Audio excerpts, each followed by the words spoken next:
అసలైన తొలి వెలుగు. ఫాలో వాట్సాప్ అట్ తొలి వెలుగు అఫీషియల్.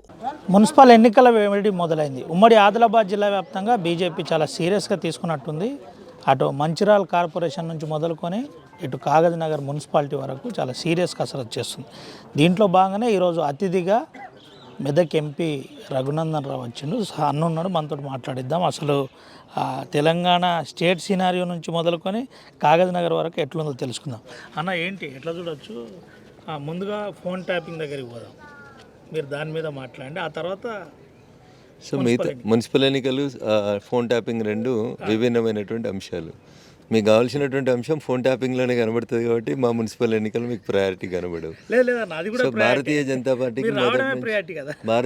పార్టీకి మొదటి నుంచి ఉన్నటువంటి ముద్ర, భారతీయ జనతా పార్టీ అంటే అర్బన్ పార్టీ, చదువుకున్న వాళ్ళ దగ్గర ఉంటుంది, పల్లెటూర్లలో తక్కువ ఉంటుంది, పట్టణాలలో ఎక్కువ ఉంటుంది అన్నారు. కాబట్టి ఇప్పుడు పట్టణాలకు జరిగే ఎలక్షన్లలో మమ్మల్ని ఆశీర్వదించమని అడిగేందుకు వచ్చినాం. ఖచ్చితంగా మాకే మంచి మెజారిటీ ఫలితాలు వస్తాయనేటువంటి విశ్వాసం మాకుంది. ఇంకా ఫోన్ ట్యాపింగ్ విషయానికి వచ్చినట్లయితే దీన్ని ఆ పోలీస్ అధికారులకు నేను చాలాసార్లు చెప్పినా, మళ్ళీ కూడా చెప్తా ఉన్నా. ఎందుకంటే ఇటుకెళ్ళి ఒక పోలీస్ ఆయన పోటీ చేసి కంటే ముందు టీఆర్ఎస్లో చేరకంటే ముందు ఓ మాట మాట్లాడాడు, టీఆర్ఎస్లో చేరినాక ఏదో మాట్లాడుతూ, పొద్దుగా ఏదో టీవీ ఛానల్లో మాట్లాడుతూ రఘునందన్ రావు నాలుక మరలేస్తాడు, ఇటు మాట్లాడతాడు, అటు మాట్లాడతాడు. అవును ప్రవీణ్ కుమార్, నీకంటే దరిద్రంగానైతే మాట్లాడలేను. నువ్వు ఊసరవుల కంటే ఎక్కువ అధ్వానంగా మార్చి మాట్లాడినావు. బ్లూ కలర్ కండువా వేసుకున్నప్పుడు ఏం మాట్లాడినావు నువ్వు, ఇప్పుడు పింక్ కలర్ కండువా వేసుకున్నాక ఏం మాట్లాడుతున్నావు? రెండు వీడియోల్ని నువ్వే పక్కన పెట్టుకొని చూసి మాట్లాడు. నేను ఉన్నదిన్నట్టే మాట్లాడినా. నేను అధికారంలో ఉన్న అదే మాట్లాడితే, ప్రతిపక్షంలో ఉన్న అదే మాట్లాడితే, నేను కానూనే మాట్లాడతా. నీలాగా కానూన్ని అధికార పార్టీలో ఉంటే ఒక రకంగా, ప్రతిపక్షంలో ఉంటే ఒకలాగా ఎప్పుడు మాట్లాడలేదు. నేను వకీల్గానే మాట్లాడినా, కానూన్ తెలిసిన వ్యక్తిగానే మాట్లాడినా. Telephone tapping చేస్తలేరా?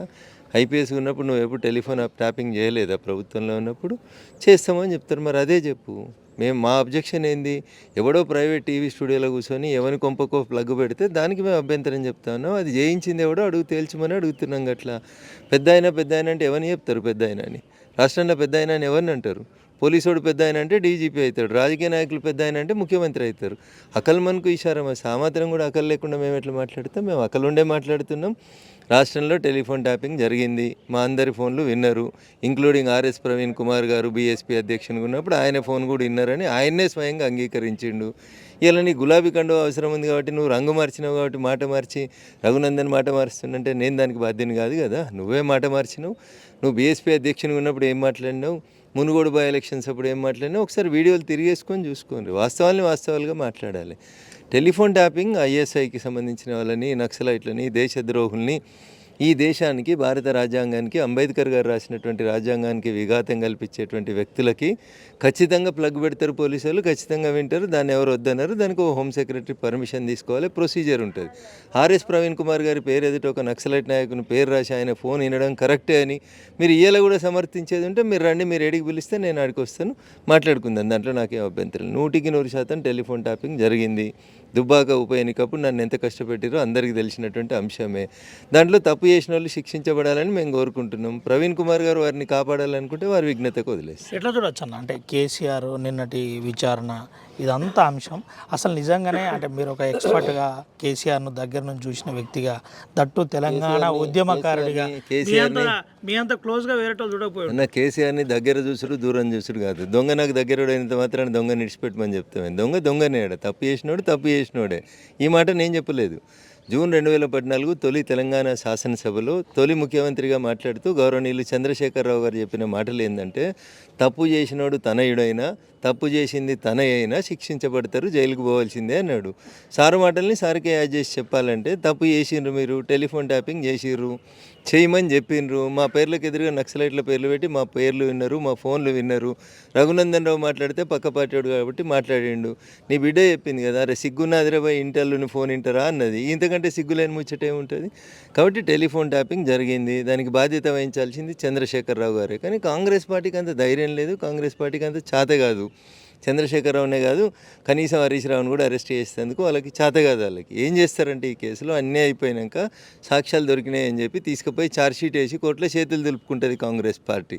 కాళేశ్వరంలో 2 ఏళ్ళు సదిరి లాస్ట్కి వచ్చి అసెంబ్లీలో పెట్టి పీసీ గోష్ఠి తీర్పు మీద మళ్ళీ పోయి సిబిఐ చేయమన్నారు అని చెప్పి బీజేపీల మీద వేసేందుకు చేసిన ప్రయత్నం లాగానే దీంట్లో కూడా ఎవరిని అరెస్ట్ చేసేద్దాము, కేసీఆర్ని అరెస్ట్ చేసేద్దాము కాంగ్రెస్ పార్టీకి లేదు.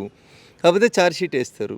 వీళ్ళు తప్పు చేసిరు, వీళ్ళ మీద ఆధారాలు ఉన్నాయి, హరీష్ రావు ఇది చేసిండు, కేటీఆర్ ఇది చేసిండు, కవిత ఇది చేసింది అని చెప్పి తీసుకుపోయి ఆధారాలతో ఛార్జ్ షీట్ వేస్తారు. రేపు కోర్టు అరెస్ట్ చేయమంటే అరెస్ట్ చేసినామని చెప్పి తప్పించుకునేటువంటి ప్రయత్నము. మీరు ఛార్జ్ షీట్ వేయగానే తెల్లారి వాళ్ళు హైకోర్టుకు పోతారు, స్టే తెచ్చుకుంటారు. కాళేశ్వరం కథ ఎట్లయిందో సిబిఐ అయికోకుండా ఇది కూడా గట్ల అవుతుంది, అంతకంటే ఎక్కువ వాళ్ళు ఏం చేయలేరు. ఎందుకు చెప్తున్నా అంటే నేను ఈ మాట, కాంగ్రెస్ది టీఆర్ఎస్ది వీణా వాణిల బంధం అది. ఆ బంధాన్ని ప్రపంచంలో ఉన్న ఏ డాక్టర్ ఎట్లయితే విడదీయలేకపోయినరో ఈ కాంగ్రెస్ టీఆర్ఎస్ అనేటువంటి బొమ్మ బొరుసుల పంచాయతీని కూడా ఈ ప్రపంచంలో ఎవరు విడదీయలేరు. అయితే ఇటు గెలుస్తారు అటు పోతారు, లేకపోతే అటు గెలుస్తారు ఇటు పోతారు, అంతకుమించి అక్కడ కొత్తగా మారేదేం లేదు. 3 రంగుల జెండా మీద గెలిచినవాడు అంతకుముందు గులాబీ జెండా కిందికి పోయిండు, ఇప్పుడు గులాబీ జెండా కింద గెలిచిన వాళ్ళు 3 రంగుల జెండా కిందికి పోయారు. అప్పుడు స్పీకర్ యాక్షన్ తీసుకోలే, ఇప్పుడు స్పీకర్ యాక్షన్ తీసుకోరు. జస్ట్ మార్పు ఏంటంటే బొమ్మ ఒకసారి పైకి పడుతుంది, ఒకసారి బొరుసు పైకి వస్తుంది. This is the relationship between Congress and TRS party. ఎట్లా చూడొచ్చు అన్న, అంటే భారత ప్రధాని మాజీ మన్మోహన్ సింగ్ని నేరుగా ట్యాగ్ చేస్తూ వీడియోలు చూపెడుతూ ఇది ఫోన్ ట్యాపింగ్ అనేది వినొచ్చు, అది పెద్ద నేరం కాదని, మీరు ఒక అడ్వకేట్గా, సీనియర్ అడ్వకేట్గా, ఉద్యమకారునిగా, ప్రస్తుత ఎంపీగా దీని మీద ఏం చెప్తారన్న? నేను మళ్ళీ చెప్తా ఉన్నా, ఈ దేశానికి ద్రోహం చేసేటోళ్ళకి, భారత రాజ్యాంగాన్ని విచ్ఛిన్నం చేయాలనుకునేటోళ్ళను, భారత సార్వభౌమాధికారాన్ని పడగొట్టాలనుకున్న వాళ్ళను, తుపాకులు పట్టుకొని ఈ దేశ రాజ్యాంగాన్ని మార్చాలనుకున్న వాళ్ళను, ఐఎస్ఐ తీవ్రవాదులను, ఈ దేశ సమగ్రతకు భంగం కలిగించేటోళ్ళ ఫోన్లు వినొచ్చని గౌరవనీయులు అంబేద్కర్ గారు రాసిన భారత రాజ్యాంగం 1898లో రాసినటువంటి టెలిగ్రాఫిక్ చట్టమే చెప్తుంది. దానికి మళ్ళీ రఘునందన్ కొత్తగా చెప్పాల్సిన అవసరం లేదు. భారత శిక్షా స్మృతిలో అట్లాంటి వాటికి అనుమతులు ఇవ్వబడ్డాయి. కానీ ఇప్పుడు మీరు చేస్తున్న టెలిఫోన్ ట్యాపింగ్ ఏంది? నక్సలైట్లది కాదు.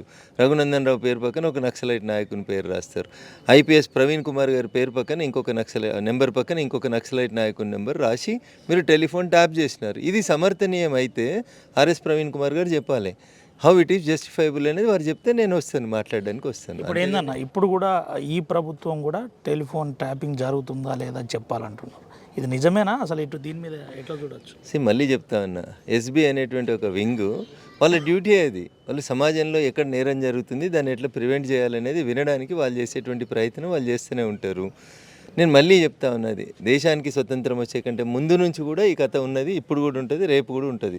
ప్రభుత్వాలు ప్రభుత్వాన్ని కాపాడుకోవడానికి చేయాల్సినటువంటి పనిలో భాగంగా చేయాలి. కానీ వ్యక్తుల వ్యక్తిగత స్వేచ్ఛ, వ్యక్తుల ప్రైవసీని, వ్యక్తుల జీవితాల్లోకి, కుటుంబాల్లోకి వచ్చి ఆడపిల్లల ఫోన్లు, అల్లుని ఫోన్ వినడం అనేది సమంజసం కాదు. చివరికి ఒక విషయం చెప్పండి అన్న, ఎట్లా చూడొచ్చు అంటే బైన్సా నుండి మొదలుకొని కాగజ్నగర్ వరకు, అటు మంచిర్యాల వరకు మున్సిపల్ ఎన్నికలకు ఎట్లా కసరత్తు చేస్తున్నారు, ఏ విధంగా మున్సిపల్ పీఠాలను కైవసం చేసుకునే ప్రయత్నం చేస్తున్నారు, ఎట్లా ఏదైనా ఇన్ఛార్జి రూపకంగా నడుస్తుందా లేదంటే ఎట్లా నడుస్తుంది? ప్రజల ఆశీస్సులు ఉంటే ఏ పార్టీ అయినా అధికారంలోకి వస్తుంది. మేము ప్రజల్ని నమ్ముకున్నాం, ప్రజల విశ్వాసాన్ని చూరగొనాలనుకుంటున్నాం.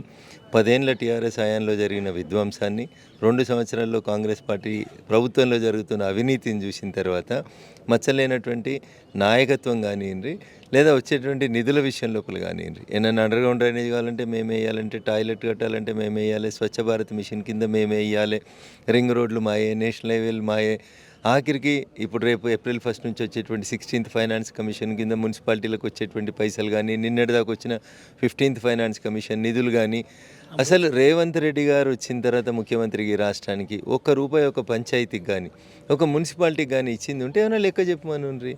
పైసలు మాయి, సొమ్ము మాది, సోకు వాళ్ళు చేసుకుంటా ఉన్నారు. అందుకని ప్రజల్ని, చదువుకున్నటువంటి మేధావుల్ని, విజ్ఞుల్ని అందరినీ కూడా ఆలోచించమని చెప్తా ఉన్నాం. కాంగ్రెస్కి వేసినా అది ఎంఐఎంకే పోతుంది, టీఆర్ఎస్కి వేసినా అది ఎంఐఎంకే పోతుంది. 2 ఓట్లు కూడా అడిగే ముడతాయి. కాబట్టి నిజంగా ఈ దేశంలో మంచి జరగాలనుకుంటే మాకు అవకాశం ఏంటనేది మున్సిపాలిటీలలో ఉండేటువంటి ఓటర్ మహాశయులకు మేము చేస్తున్నటువంటి అప్పీల్. Right, thank you. ఇది పరిస్థితి. ఎవరు కోటేసినా ఎంఐఎంకే పోతుంది కాబట్టి అంతిమంగా బీజేపీ కోటేయాలి. బీజేపీకి ఓటేస్తేనే పూర్తి స్థాయిలో అభివృద్ధి దిశగా ఉంటుంది. వచ్చే డబ్బులు మావి, పాడే పాట మాత్రం సొమ్మొకరిది సోకొకరిది అన్నట్టుంది ప్రస్తుత పరిస్థితి. పంచాయతీ ఎన్నికల తర్వాత ఇప్పటి వరకు ఎన్ని డబ్బులు రేవంత్ రెడ్డి పంచాయతీలకు ఇచ్చిందో చెప్పాలని చెప్పి, దీంతోపాటు ఫోన్ ట్యాపింగ్ అంశంలో కూడా మెదక్ ఎంపీ మాట్లాడారు. మెదక్ ఎంపీ మాట్లాడుతూ కొన్ని ప్రధానమైన అంశాలు, అల్లుని ఫోన్ కూడా వినేంత దౌర్భాగ్య పరిస్థితికి ఉంటే దాన్ని ఎవరు మార్చలేరని చెప్పే ప్రయత్నం. అసలు అట్లా ఇంటే అది నేరమా కాదా నేరుగా చెప్పాలి.